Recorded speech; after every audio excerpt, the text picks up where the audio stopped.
debunking another video, questions or historical facts for atheists. And so let's just dive right into this, shall we? Dude. Hey, what's up? What you reading? The Bible. You reading the Bible? Yeah. Dude, why are you reading the Bible? Like, dude, why are you reading the Bible? For class? No, I just... Okay, so you're just reading the Bible. You're just sitting here in a coffee shop in the 21st century using state-of-the-art technology to read ancient myths for no reason whatsoever. Well... Tell me something. Are you one of those super religious people who thinks Jesus actually rose from the dead? Well, I do believe that. Do you also believe in the Easter Bunny? Santa Claus? Actually, Santa Claus is a documented person and is actually in Christianity as Saint Nick. He actually gave away things and was very generous and helped sick people. So he is actually a person that everybody who believes in the Bible, or at least Catholicism and believes in saints, or history of that part from that angle, believes in. So therefore Santa Claus would have a basis in reality. Unicorns. Unicorns are actually also in the Bible. There are 8 verses which points to the existence of unicorns in the Bible. Therefore, any Christian person who reads the Bible at all believes that unicorns existed.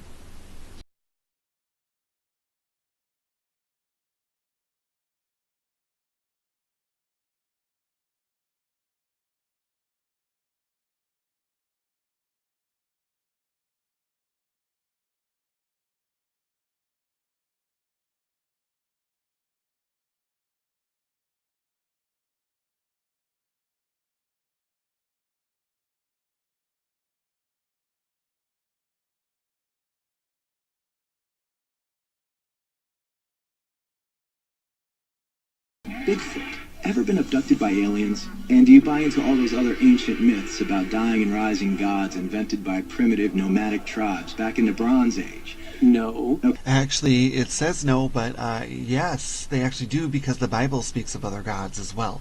I will include the Bible verses that also speak of other gods.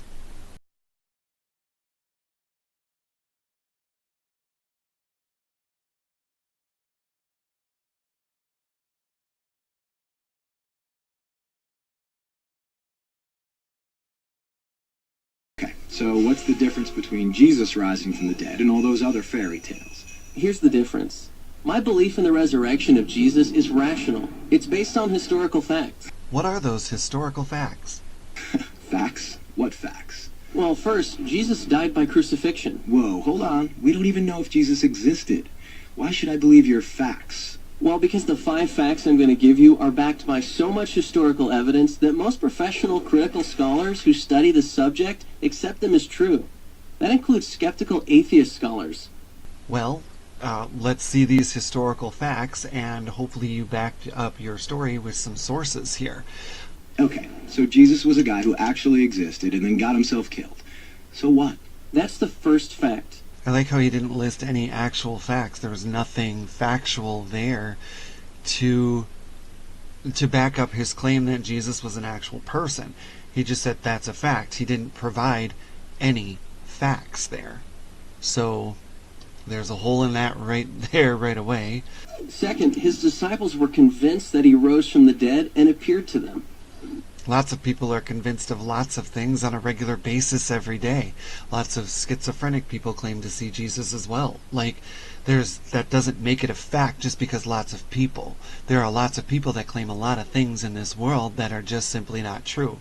There are flat earthers. There are, you name it, there are people that might believe in the big spaghetti monster in the sky or orange Oompa Loompas on Mars that have created life. That doesn't make it fact just simply because they believe in it. There's a lot of things throughout history that have been disproven that a lot of people have believed in.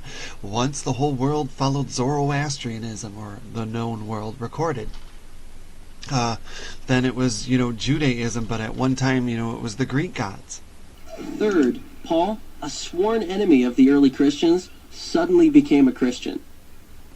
People that disbelieve a lot of things grow up or move on later to believe in the thing that they once disbelieved in that doesn't actually make it a fact. Fourth, Jesus' skeptical brother James also became a Christian. Well, first off, that's even debatable. Looking up whether or not Jesus actually had biological brothers or brothers this opens up a whole can of worms. A lot of Christians in that believe that Mary was perpetually a virgin, which means she didn't have any other children. Very few do believe that she went on to continue to have children after that. But so that's one issue with Jesus' skeptical brother. I mean, everybody that doesn't know right away is going to be distrustful and is going to be skeptical. So everybody then, before they converted to Christianity back then, is skeptical. And then, not to mention, in the Bible, Jesus calls pretty much everyone his brothers and sisters. So by him calling them brother and sister does not necessarily mean that it was his biological brother. So there's a lot of assumptions going on there, and a lot of issues with that statement, and then calling it a fact, when really your only fact is that the Bible says it.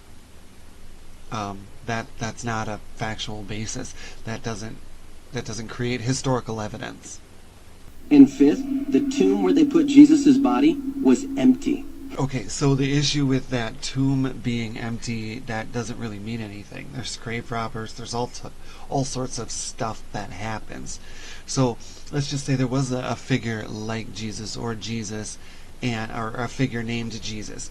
Okay, that doesn't necessarily mean he's the Son of God. For instance, David Koresh believed he was Jesus, or the second coming. That doesn't make it fact. And there was a lot of people that believed him that could have created all this evidence as well. Waco, Texas, they would have supported that because that's what they believed. So that doesn't necessarily mean that it's fact just because that group of people believe it and he claimed it. And then therefore David Koresh's grave could have been emptied too. It doesn't necessarily make it fact. And those are well-established historical facts. Right. Again, where's your proof? Right, but you can't just leave it there. These facts demand an explanation. Otherwise, you've got a big hole in human history. Not everything needs an explanation right away. It is okay to say we just don't know yet. We don't have the technology, or we don't have the ability yet. There's nothing wrong with that. Just because there's a hole there doesn't mean there necessarily needs to be an answer right now. And it does not mean that the one thing that does provide an answer there means that's automatically true. That's false. That's a false statement. That's a false assumption. That's a logical fallacy. None of this actually explains the facts. Okay, here's an explanation. They all lied. It was a conspiracy, the most monumental prank ever perpetrated. His followers stole his corpse from the tomb and then started telling everybody he was alive. That's the conspiracy theory. The problem is it doesn't explain the facts. How do a few spineless fishermen, cringing in fear for their lives, You just called all the Christians spineless. subdue a bunch of well-armed, professional Roman guards? I guess you could say, how did a bunch of poor fishermen go through a bunch of well-trained professional Roman guards? Well, there's a lot of ways that can be done. And history has recorded a lot of ways that was done. Roll away a 2-ton It was probably the same way they got the 2-ton stone there. stone, steal a body, then hide it from a city swarming with people trying to find it. And why would they do it? The disciples had absolutely nothing to gain by lying about Jesus' resurrection. In fact, they were persecuted. And we have good historical evidence that 5 of them were martyred because of their claim that Jesus rose from the dead. Apparently not a single one of them ever recanted. People don't willingly die for something they know isn't true. They were there. They knew whether it was true or not. Okay, so there's a lot of issues with that as well. People do regularly die for things that they believe in. And you say that they were there and whatever else. Well, first off, a lot of them don't really have any proof that they actually existed. Second off, there are a lot of religions that are chastised and persecuted out there for their beliefs. This is normal. And they believe it to be, it's sad, it shouldn't be, but it's normal. It happens. Christians have persecuted a lot of other religions for their beliefs. Heck, they've actually committed genocides. So that's not exactly something to say that, that person was there, they believed it, they knew what was going on. In the instance of David Koresh, there was a lot of people there that defended him. They knew what was going on. It was their story. That was their truth. That doesn't necessarily make it historically or even accurate. All right, another theory. The disciples thought they saw Jesus alive after he died, but it was just wishful thinking. They were stressed and just kind of hallucinated. The hallucination theory also lacks explanatory power. 500 witnesses saw Jesus at the same time, and the disciples touched him. Psychologists have shown that hallucinations don't work like that, nor does this explain the empty tomb. Okay, so then there's the hole with that too, is a lot of people, hundreds claim to see UFOs and all this other stuff, and people claim to see Jesus in toast and things like that. It doesn't make it fact. It doesn't make it historical, irrefutable fact. There's a big problem with that.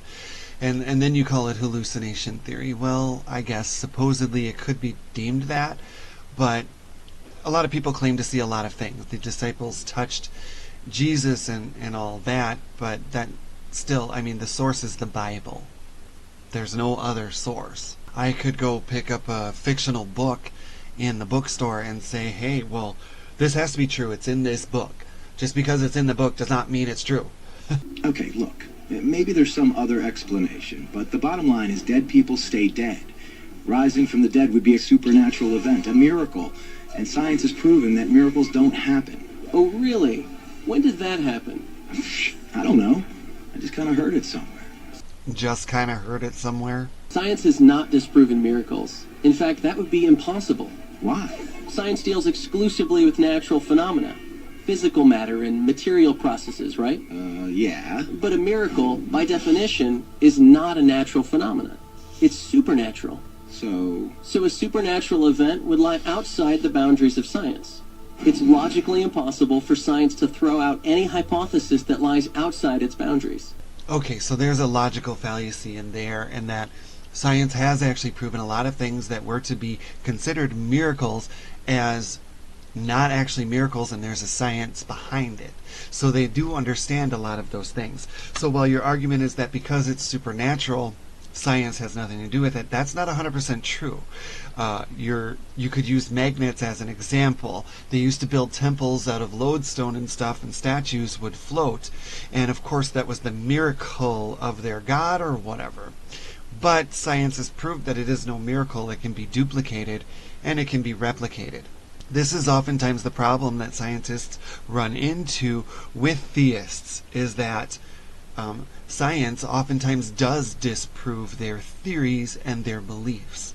So then they run into conflict because of this. So by claiming that it's supernatural, therefore science cannot have anything to do with it or explore it, is false. And the reason why it's false is, those statues and magnetism was once thought also to be supernatural.